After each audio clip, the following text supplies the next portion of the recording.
Yo, what is up? It is week one, summer 2024 anime. New anime season has started. Oh my god, these shows are amazing. Oshi No Ko season 2, bro. Absolute cinema. I mean, absolute theater in this case, because they're doing a play.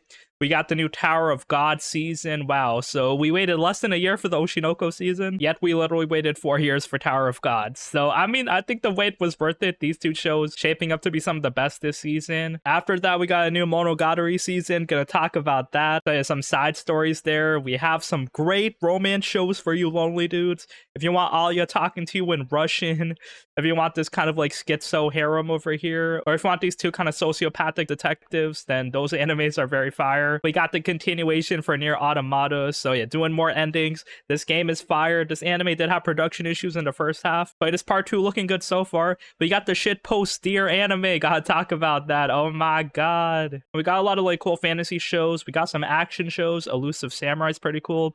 Suicide Squad Isekai. And if you're into fan service, we got the Goddess Café season 2. So I'm gonna talk about the shows I've watched this week, basically reviewing 40 plus animes for you. Feel free to skip around. We got timestamps on the video if you do not care about the 20 plus isekais, or if all you care about is the popular shit. Well, you know, let's get started. So yeah, I'm gonna start talking about Oshi No Ko. So yeah, season 2 out here, 2 episodes deep. The only reason to get your high dive membership renewed, unless you're like into the fan service type of shows, because they got those. But yeah, Oshi No Ko is so good. The colors just pop out at you, the voice acting, the characters, the situation is so unique, the writing is fire, and you know, the manga's like heating up as well. So a lot of good things for the show. This arc in particular, they're doing a theater performance on this like popular manga series. It's like action shonen based. So yeah, everyone's like kind of hyped about it. Also, like conveniently, all our characters are like part of the show except Ruby. So yeah, we see Kana there, we see Akane, Aqua, and like the dude Melt from the Sweet Today TV show, and some other people from Akane's acting group. So yeah, most people are kind of familiar with each other. And there seems to be like a bit of friendly competition because Kana, she found her time to shine here. She's pretty much the star. She has the best acting. She's playing kind of like a side supporting character. But in general, we see that like when she's not being held back, when she's not like feeling insecure or matching other people, if she has like people on her level, then she's like literally the best actress there. So there's like little things happening, but overall, you know, the play is going smoothly. They have like a month left to kind of like finish the rehearsals. And then we get some bumps in the road. I'm gonna like lightly spoil these first few episodes. So yeah, you know, spoiler alert if you made it this far in the video. But yeah, the author comes in and she's like, nah, this story is ass. You're butchering my characters. And then we learn more about like how stuff has to be portrayed in different mediums. So if you're kind of acting, you have to like switch scenes very quickly. Some people won't have time to do their full dialogue, and their character development will be a bit rushed. So what do? They have to rewrite the whole script. And the original script writer basically gets kicked off the project, and the actual author is going to write it. So it's kind of unprecedented, but she's like a bit weird. And yeah, you know, Oshi No Ko is back. We'll see what's going to happen. Is this play going to be peak? Is Kana going to steal Akane's spotlight? The shipping wars continue. So yeah, you know, great anime. Love the opening, love the new ending. And again, you know, story's like very nice, very unique. The colors pop out at you. It's telling us about the entertainment industry. So yeah, sometimes we learn things. Stuff might be a little obvious sometimes, but it's still a great show. And I guess Aqua's revenge plan does continue. We'll see if he can find the killer. Also, after that, we got Monogatari, off in Monster Season. What is this? Yo, new Monogatari out here. More underage girls going on their like wild adventures while Araragi is kind of nowhere to be found. So yeah, what is the season? It doesn't seem to be like a continuation of the story, but it's more like kind of side stories between arcs, kind of giving us more context on what the background characters are doing. And yeah, just like fun random skits, and then like, you know, the classic Monogatari dialogue. Everyone just like talking, making references, rhyming. This is one of the shows that makes me want to learn Japanese. But yeah, so far we have Yotsugi as the main character, which I like so much. She's like the kind of like cute little doll that does the rotation. She's literally a Beyblade sometimes. But yeah, she's kind of like driving a lot of things. So she had to deal with Suki, the little sister, and now she's also dealing with Nadeko. Like a lot of funny stuff is happening. You pretty much have to finish Monogatari though. Monogatari, Nisei Monogatari, Owari Monogatari, and then Zoku Owari Monogatari, the movies. You have to finish everything to kind of like really watch the season, or you'll get spoiled on some stuff. But hey, if you're like me and finished the entire Monogatari series, you caught up during the pandemic, you'll leave a comment, because that's what I did. So yeah, well worth my time. Very fun show, definitely very unique, and you know, a lot of like confusing moments as well. But yeah, the dialogue is insanely good. Love the kind of high school supernatural harem vibe they got going on. And yeah, there's also a lot of degenerate fan service. So this is shaping up to be a fun season. You know, watch it or don't. You know, it's not like I care. Oh, sorry, yo, that was my tsundere impression.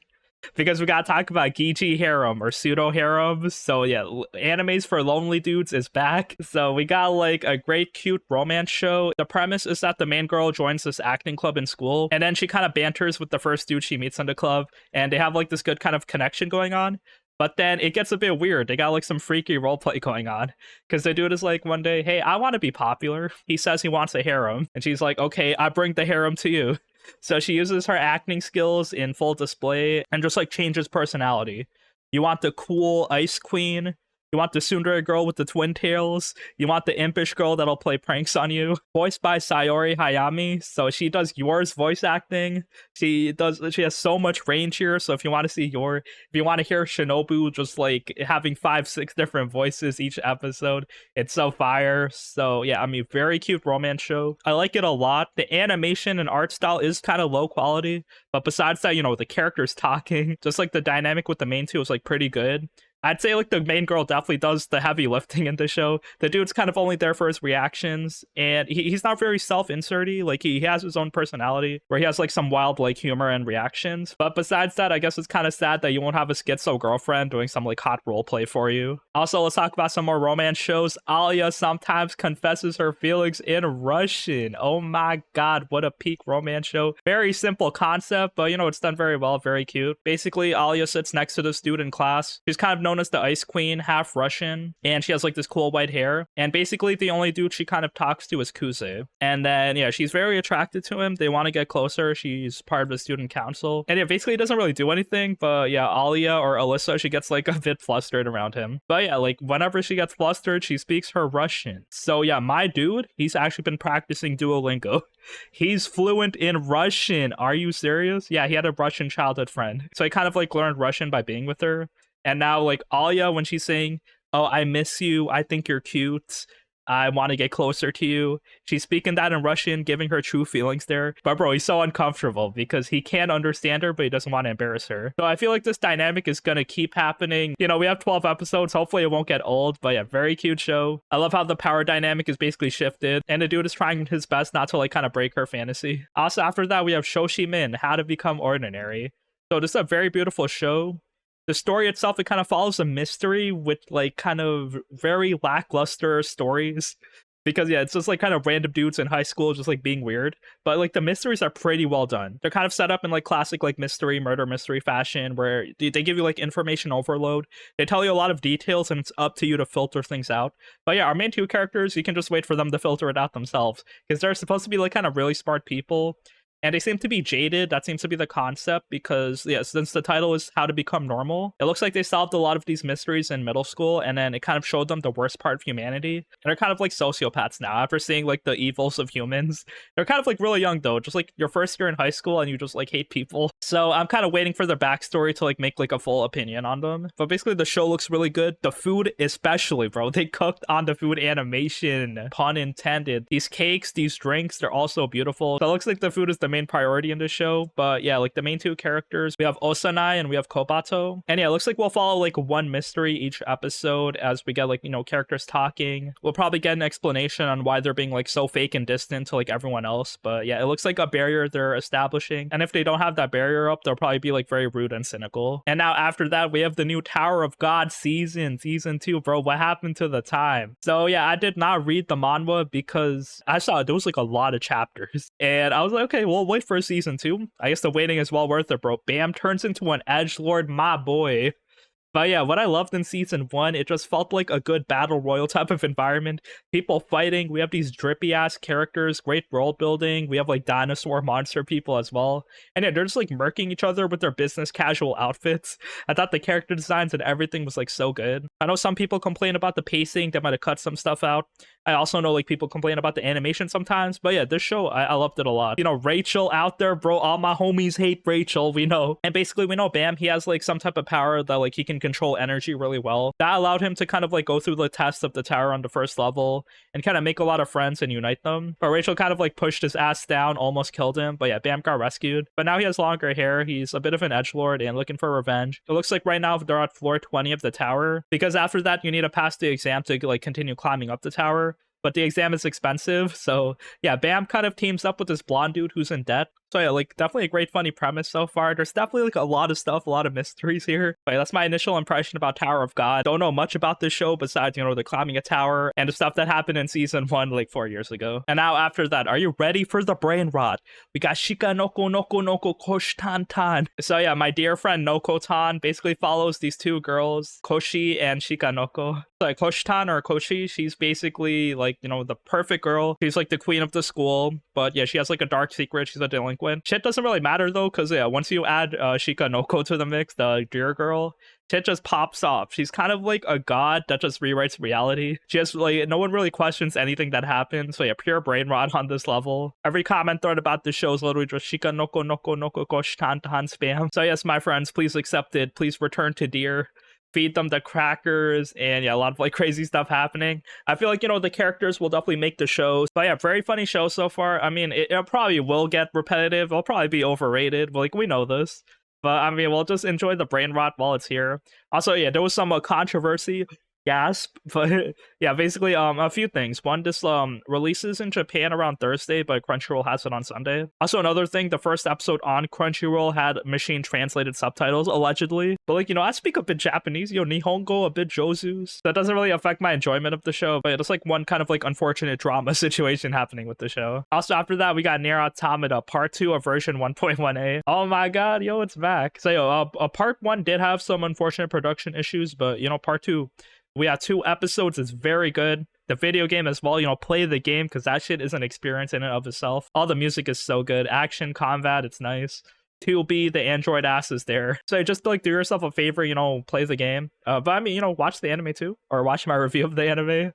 So yeah, Part 1 basically covered endings A and B, which is just 2B and 9S going on adventures. And then it ended off with them fighting Adam and Eve. Unfortunately though, as they killed like Adam and Eve, they're basically like kind of like these super robots. 9S got infected and 2B had to like choke him out and kill him. It was very sad, pretty well done, but then yeah, 9S kind of transferred his conscience onto a robot, so he's still alive. So it's kind of like a full-on plan of war, because since Adam and Eve died, the robots don't really have like a real organized leader. So like the androids are kind of like using this opportunity to kill them. Also after that, we do learn some like sick ass shit, where like kind of like, you know, mild spoilers, I guess, or kind of huge spoilers depending. But these 2B units that kind of shadow the 9S, the scouting units, some of them are actually executioner units. And yeah, what do? They basically kill the scout units whenever they get too much information. If they learn more about the truth of this world, then the executioner unit, the 2B, just betrays and stabs them. And then, you know, it's fine because their consciousness gets uploaded, but yeah, they forget everything that happened, I guess. Kind of like a fucked up situation. It's like we're on like this infinite time loop where nothing happens. But yeah, it's kind of crazy. Also, this like kind of final battle they're having with the robots also goes wrong because all the androids get infected. Yeah, like why?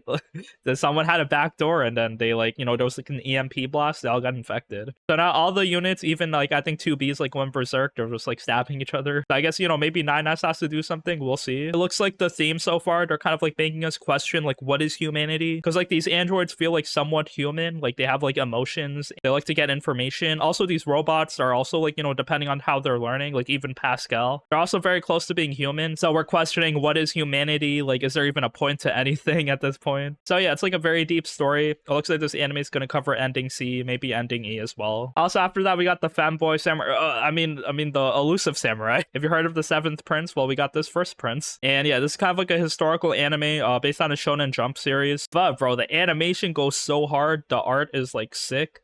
The story itself is kind of like, you know, funny, a bit low stakes, but there's also like extremely violent samurai murders and rape. So like a huge dissonance because yeah, there's like goofy ass characters, like a lot of young characters as well, but also like people are being murdered. We're living in actual war. So this is based on like kind of real events. We have shoguns, and then our current prince right now is Tokiyuki. He's 8 years old and, you know, just like living his life. His dad's basically a figurehead and he's just like the next in line. He also has like an older brother. Also, these characters are a bit feminine, like very cute. Don't watch what Twitter is saying about this little boy. But yeah, basically he's like really good at running away, kind of like King Boji from Ranking of Kings, where he uses like his speed and dexterity instead of like, you know, brute strength to like fight people. He actually gets like very aroused when he runs away. So yeah, he does that a lot, just like running away from his problems. That kind of helps him because Takeuchi just like stages a huge like rebellion. He's a traitor. He thinks like he's working with God now, and he kills all of Tokiyuki's family, destroys everybody, like people getting raped. His like future wife, like everyone is dead, and this dude is just devastated. His older brother got his head chopped off. Like, are you serious, bro? where we're just like laughing, being happy, like just like wacky ass characters. And now he has to literally run away from like this war. So yeah, after all this setup, we get the premise where this kind of like Shinto priest called Suwa basically tells us that Tokiyuki is gonna be like the savior of the world. He's gonna be like the next leader. So he's gonna use his elusive samurai power, just like run away and, you know, beat all the enemies around him. Like a lot of young characters fighting adults. So yeah, nothing too serious there. These first 2 episodes had insane ass animation. The action was so cool. The art style is insanely well detailed. So yeah, Cloverworks working on this. The story and the historical context is okay, but the fights really do carry the show. So yeah, I'm gonna keep watching it, and please don't loot the femboy prince. Also, after that, I guess we'll talk about the Suicide Squad Isekai. What is there to talk about, bro? Suicide Squad and Isekai. 2 of the most overused concepts in the Western and Eastern, like, comic book, manga, light novel world. But, you know, this is the world we're living in. The fusion of both. It looks like this is, like, a new kind of DC universe where, you know, the Suicide Squad doesn't exist yet. And then Amanda Waller is like, bro, we just invented the portal to the other world. Let's get some resources, except the people we sent became very powerful and betrayed us. So we have to send a different squad with like Harley Quinn, Peacemaker, you know, John Cena.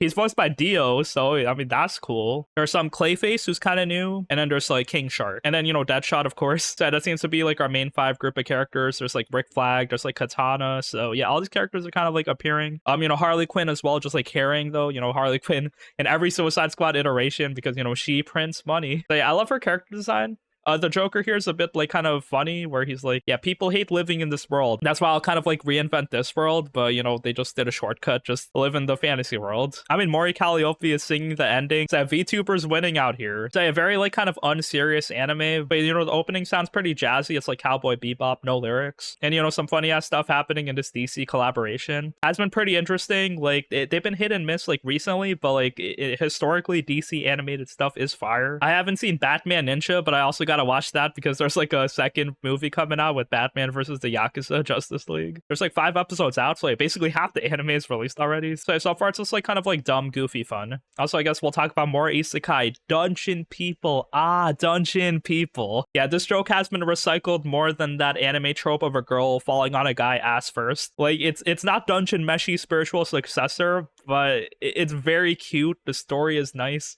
And we do eat some of the dungeon monsters here, so don't worry. So the premise is that there's like this really strong kind of hunter girl. She explores this dungeon because her dad disappeared in this dungeon. So yeah, her name is Clay. She's like very powerful as well. So she's like, you know, killing all the monsters. Just like going through the deeper levels. There's 10 levels. She's on level 8. And then she's like fighting this minotaur. And then he accidentally breaks the wall with his axe. And we see like he literally broke the 3rd wall because this dungeon is kind of like this manufactured fake thing. And yeah, the dungeon is basically to kind of like boost the economy, I think. They don't give us too much explanation so far. But yeah, basically the dungeon has an administrator. So yeah, once Clay knows the truth, she comes across this girl, Belle, who's the administrator. She's kind of like this like cute lolly mage who's like very powerful. And she recruits Clay to kind of like be her assistant because it's a lot of work to maintain the dungeon. So you have to like kind of restock stuff. You have to like hire people and you have to like maintain things. So yeah, stuff is happening. Very funny show, very cute. I love the dynamic. It's like a Yuri type of situation between Clay and Belle. And yeah, Clay is just like going with the flow. Like, she doesn't know what's happening to her missing dad. But yeah, Clay is very powerful. This lolly girl, Belle, is even more powerful. It explores a lot of like realistic situations with like, you know, people working. So I love like cute, funny world building happening. So yeah, that's it for Dungeon People. Dungeon People. Also, after that, we have Bye Bye Earth. I really like this isekai story. Like, the first episode, the animation was very nice. The story kind of like progressed in a standard way where we get like introduction of this person, what they're doing in this world, and then, you know, what the point of their journey is. So basically it follows our main character, Belle LeBlanc, and she's the only human in this world. Everyone else is animal people. It's furry heaven, and yet she's the only person. She doesn't know anything about her past, but people are alienating her. She also has super strength and this like magic sword. So she's like doing that to like kind of do a lot of like commissions, just like, you know, help people attack like all these kind of flower spirits.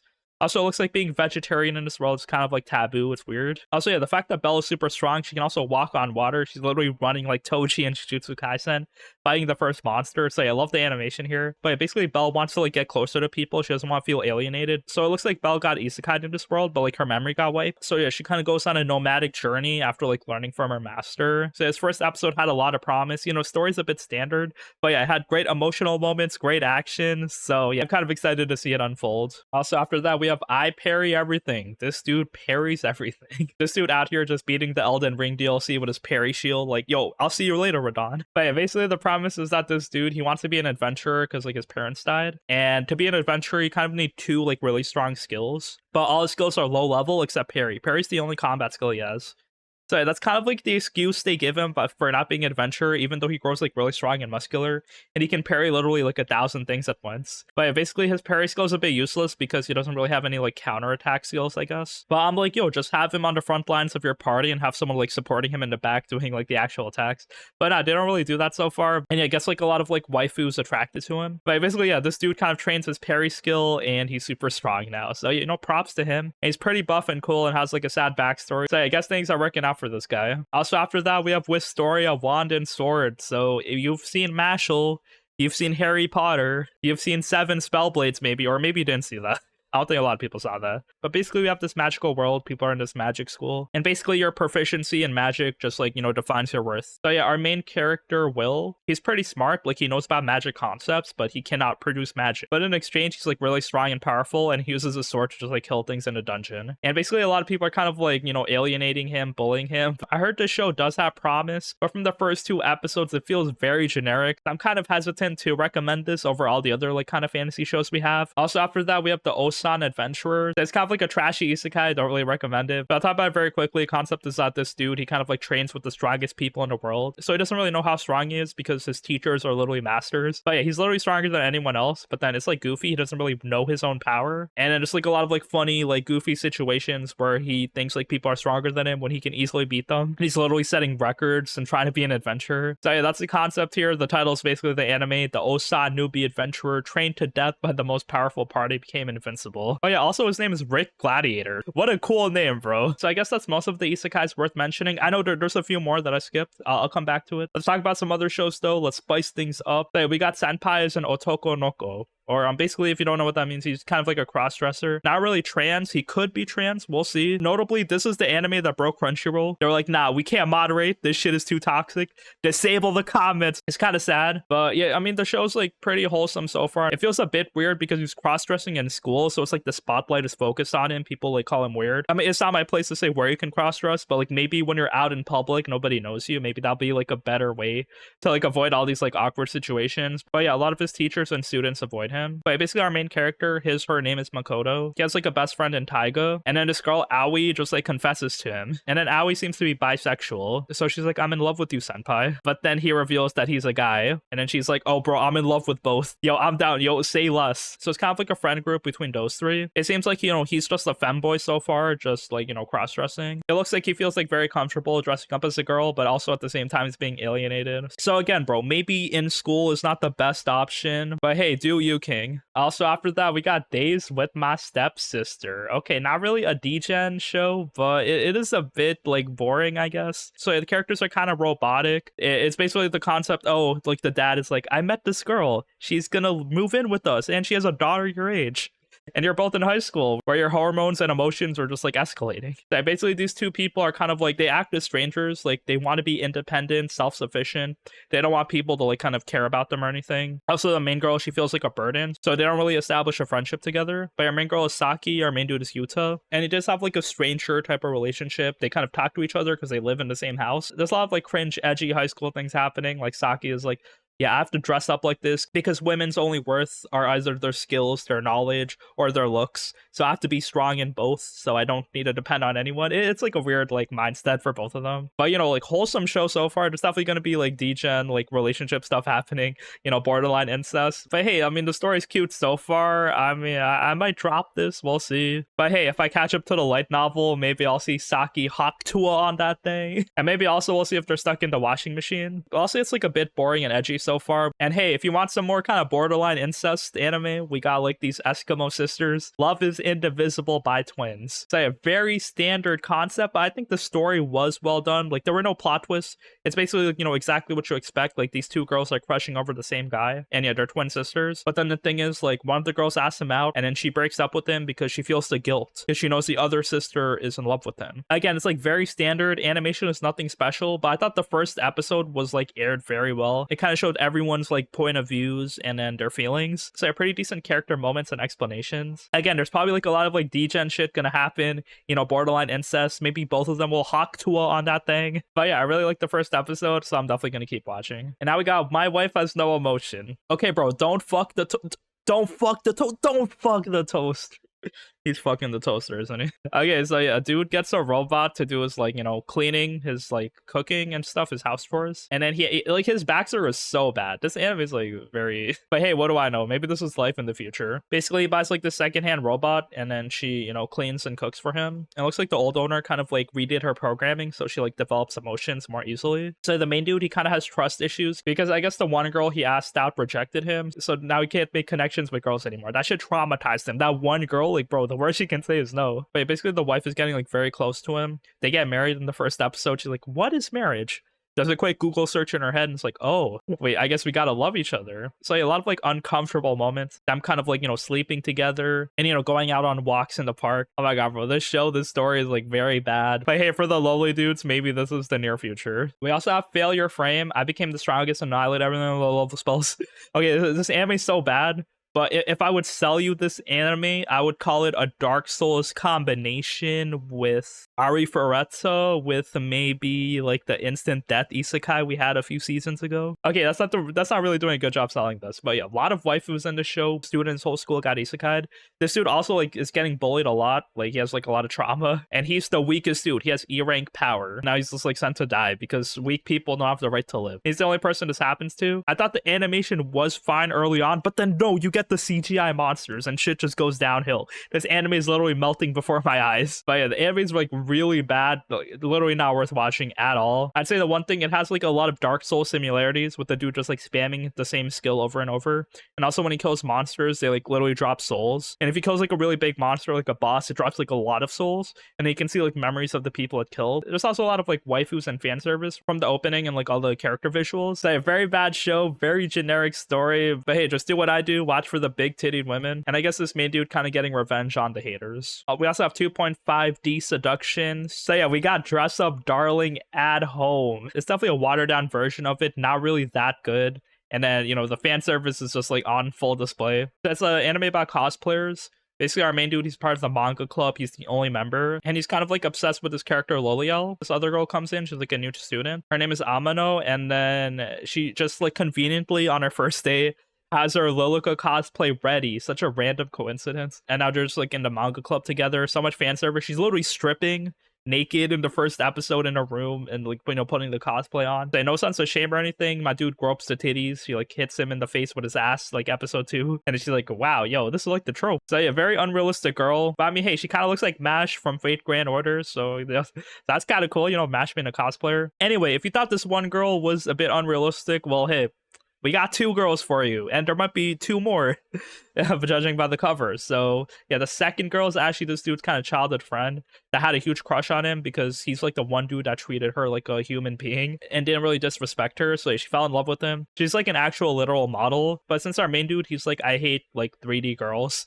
I'm only into anime girls. Like he doesn't really look at her like that. The problem is I think this dude is putting up a front. It's so annoying because he's obviously attracted to these girls now that they're stripping in front of him and, you know, like throwing their titties at him and ass. I don't think this story is like really that good at all, but it's also not really a deal breaker. So, you know, it's just good enough to keep watching. I'd say though, you know, Dress Up Darling, no competition. That anime sweeps because of like, you know, the high quality animation and the wholesome vibes between Marin and Gojo. We also have the Goddess Café season 2. I mean, this is the quintessential quintuplets at home. Like it's definitely not that good. Main character, he's like, he solves all these girls' problem like very quickly, and then they all just like get attracted to him. And apparently they have like this like, you know, strong connection to this cafe. And yeah, they can't really go home for some reason, so there's like, you know, working minimum wage at this cafe, but yeah, living for free. So yeah, I guess the rent is free, and they can like, you know, sexually harass the main dude as much as they want. But yeah, you know, like a lot of like ecchi moments. The fan service is nice. And then I'll say like they kind of cooked on the second season because they just hired all the voice actresses. We got Hana Kanazawa, we got Rei Takahashi, we got Reina Ueda. and Ayane Taketatsu, just like extremely famous voice actresses. You probably heard of them. Like some of the girls were literally on the quintessential quintuplets. Like the rival characters out here kind of like, you know, adding to the harem drama. They kind of open a rival cafe right next door. So a lot of like competition. We literally got 10 girls plus even more in the background. So yeah, I'm watching this season 2 with a lot more interest than season 1. Also after that, we have Quality Assurance in Another World. This is kind of like Wreck-It Ralph the anime. It's a pretty decent concept. So yeah, we have like QA testers like VR entering the game to like, you know, do bug fixes and shit, but like they're trapped in the game for a whole year. It's like their company forgot about them. Our main dude, his name is Haga. He's like this buff redder dude, but he's actually like, you know, a VR like, you know, Japanese businessman. So yeah, he thinks that like if he reports every single bug in this game, and that'll be the way he can like exit. So he spends like all his life just like, you know, documenting minor bugs going throughout the world. And then the problem is like he keeps reliving like this kind of side quest happening where like this like little girl in her entire village get like burnt by a dragon. Also, these dragons are kind of like, you know, funny Konosuba frog monsters. But yeah, the girl, her name is Nicola, and she's actually a bug because like this time she doesn't die. So they kind of like go around the world so far, but then we see there's evil people, there's evil QA testers from different companies. They're kind of sick of living in this world for a whole year, so they're just doing what they want, which is, you know, very realistic. Like imagine you're on like this like sandbox fantasy world and you can't leave. You might as well just like enjoy yourself. So yeah, we have like, you know, crazy people just like killing people. So yeah, I guess if you trap these like sweaty video game QA tests, well, I guess they'll turn evil. So it's up to Haga and Nicola to kind of like, you go around, document all the bugs, and, you know, maybe escape. But hey, if Nicola herself is a bug, then maybe she also has to die. So yeah, we'll cross that bridge when we get there. We also have Our Last Crusade or Rise to a New World season 2. Oh my god, have you seen season 1? I think it was like literally in 2020 winter or something I watched it. Like why is there a season 2? It's such a forgettable show. Concept, if I remember, it's kind of like a Romeo and Juliet anime where like the group of witches are fighting like the Kingdom of Knights. They like don't agree with each other, but then one of the main girls falls in love with the main dude on rival organizations. So it looks like they're just working together. I mean, I definitely forgot about this show so much. No one really asked for it, but yeah, I guess I'll check it out. Also, yeah, we have like a similar kind of like kingdom building anime. The strongest magician in the Demon Lord's army was a human. A very forgettable show as well, but I mean, there's like 3 episodes. The concept is like, yeah, the main guy's a human, but he works for a demon army. So he has to like, you know, destroy all the humans in a war, but then he spares their lives. Everyone like loves his precision, his power, his like, you know, knowledge, but they're also like kind of sussing him out, like, oh, why does he spare all these humans? So he has to like kind of like keep his disguise in check. But overall, kind of like a forgettable show. It has like, you know, fan service characters as well. And yeah, I guess nothing else to say there. We have the magical girl and the evil lieutenant, used to be archenemies. The magical girl seems to be like this alien that's like invading Earth, but then nothing too offensive. We have like this white-haired cute girl with blue eyes, but then the dude sent to kill her just like falls in love with her. So a pretty standard concept, nothing too crazy, but I mean, I guess it's a cute show. We also have Why Does Nobody Remember Me in This World? I can't really remember this anime too well, but it's basically like a time loop concept where humans are like fighting demons, but then yeah, the world gets rewritten while they win, and now no one remembers the main character. We also have Makeine, Too Many Losing Heroines. Oh my god, cute show. There's like a harem of losers. Yeah, like, you know, childhood friends out here. This dude is collecting them. So our main character is like kind of in the middle of it. We see like this girl kind of like talking to this dude, and then the dude's talking about his girlfriend. She gets so jealous. She kind of like makes out with his straw while he leaves, and then the main dude looks at her, and then she kind of vents to him, and now like he buys her food, and now she's indebted to him. But yeah, definitely just like a cute, fun show. It looks like our main dude will be the savior for these girls. I love how like they make a comment in the beginning of the show where it says, high school romance is not that serious, shit doesn't matter, yet I still want to experience it myself. So yeah, I guess shit's getting serious out here. Also, yeah, the food in this anime looks very solid, so we're eating well today. If anime food was real, then I'd be full. Also, we have Dahlia in Bloom, crafting a fresh start with magical tools. This is a very good story, just like a fantasy story with this girl who got isekai'd. She has like kind of vague memories of her past, but in this world she wants to be like a magic tool inventor. So yeah, people either they can use magic or they can use magic stones to imbue objects. And yeah, Dahlia just like remembers shit like cars, sweaters, hair dryers. So she's like inventing that here. She's a bit young, but we get time skips where she learns more about like magic tool making. She goes to like a school to study, and now she's like, you know, working on her own patents. Also, I love all the characters here. They're all just like kind of multi-dimensional. We get like this dude she's married to in the 2nd episode, and then, you know, shit goes wrong. Like, I'm like, red flags, girl, run away as soon as you can. So yeah, hopefully things work out for Dahlia. But yeah, I'm really loving this show. The story's like very good. It looks very cute and promising. Maybe Dahlia will invent the electric car here. Maybe Dahlia will invent robot waifus. Or maybe she'll just invent guns, atomic bombs, and have her own Oppenheimer moment. We also have a Nobody's Way Up to an Exploration hero. Oh my god, so bad. There's like a lot of like, you know, lolly girls in this show. Kind of like a solo leveling type of thing where there's like dungeons in the overworld. Main dude's like hunting them. There's like 3 episodes and like literally nothing happens. The combat is ass. The exploration is ass. We also have a pretty nice VTuber anime, VTuber Legend, how I went viral after forgetting to turn off my stream. Similar to like viral hit we had last season. Also, this is like a popular story concept to just like, you know, talk about. But basically, you know, it happens to a lot of people, not even VTubers, where you just like dox yourself kind of, or you like reveal your true personality. Because yeah, secret, big secret, you know, breaking the fourth wall. A lot of people online, they're showing like a fake side that like, you know, people, they want people to see. But our main girl it does not have that problem because one day she's drunk on stream, she forgets to end her stream, and now everyone sees her real attitude. She used to just be like a kind, sweet, inoffensive girl, but actually behind closed doors she's like a huge degenerate, loves kind of like making sex jokes and, you know, being alcoholic. Nothing too offensive, nothing to get her canceled, but basically this new personality makes her go viral one day, and if people just want to see the real VTuber personality. And there's like a lot of other VTuber characters. The anime does like a good job because like every character is in their VTuber form like at all times, so it's like they're cosplaying as the actual avatar. Like they're not really, but yeah, we don't really see the character behind the mask. I think that's like very well done, you know, doesn't break the illusion, and it's a pretty good first 2 episodes for it, you know, nothing too crazy for the story. And hey, maybe if we get deeper into the anime, maybe we'll see these VTubers sing at the Dodgers stadium. Also after that we have Plus Size Dolph. We got 2 episodes for it so far, kind of like a fan servicey type of show where yeah, just like, you know, thick women out here. Is this really Japan? Because why are these women so thick? I've been to Japan. People have muscular legs, but in general they're very slim. There's like a lot of like big tittied women. A lot of them are like very athletic, like skinny stomachs but like huge titties and ass.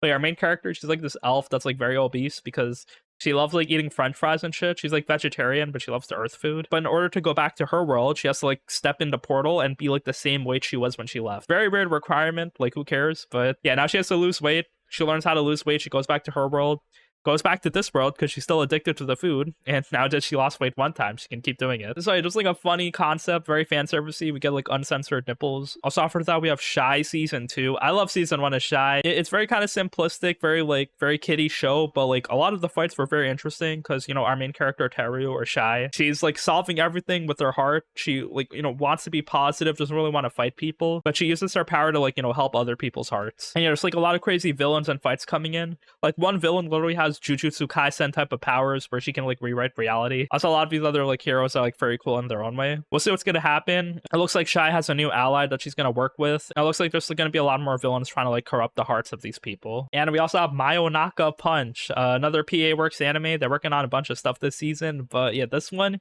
Call of the Night Yuri edition. Yeah, very nice. Basically, one girl gets canceled from her YouTube channel because she punched one of the other girls on camera. Big drama. Wow, everyone hates her, shit talking her on the internet. She starts her own channel, but you know, the reception has been negative. She has all these negative emotions inside of her, like reading all the comments. Like, come on, girl, don't do that, bro. But yeah, her life is kind of like in the gutter right now. And then this vampire girl comes in randomly. Her name is Live. She kind of had a dream of the girl that punched the other girls and now wants to like meet up with her. So they meet each other and they're like, yes, let's work on the YouTube channel together. If you help me get views, I'll let you eat me. So yeah, I mean, Yuri vampire situation, that seems to be her end game. But definitely a cute show, very promising. I love all the quirky characters so far. If you know PA Works, you know, they do a lot of like cool like supernatural twists to their like emotional stories. So yeah, this one seems to be no different. PA Works was also working on Sakuna, Rice of Ruin.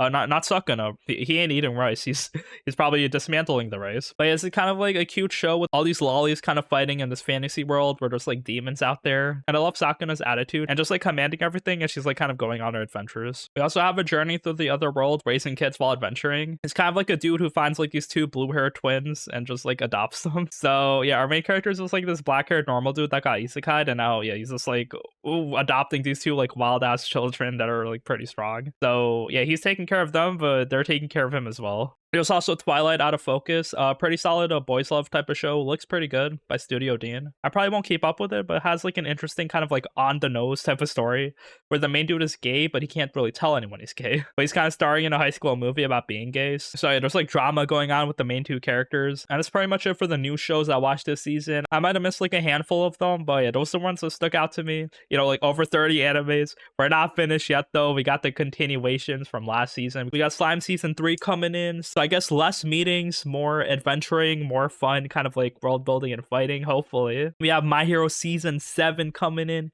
very funny because if you've seen the Blood War, if you've seen just like people fighting and getting bodied while Ichigo's trying to like make it in time flying in, that's the same thing happening here. Like people are literally trying to fight All For One, they're trying to fight Shigaraki while Deku's like flying through the water. We're waiting for his ass.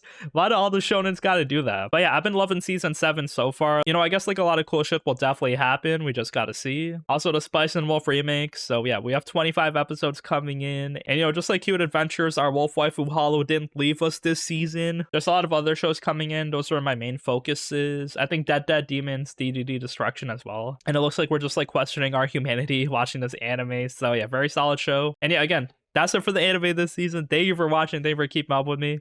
This video I think is like over an hour long. So yeah, if you like my ramblings, like my jokes, you'll please let me know. Thanks for watching. Drop me a like, subscribe if you made it this far. And you know, let me know what shows you're liking, bro. Oshi No Ko second season. Is it too early to call this the best anime this season? I think not. You know, the romance show's going hard. Pseudo Harem. Why can't I have this schizo girl role playing as my girlfriend? The Dare Girl brain rot is real. A lot of like isekais coming in. And besides that, yeah, I think Tower of God will deliver on the action. So thanks for watching, and just know that I won't disappear on you like the Crunchyroll comments.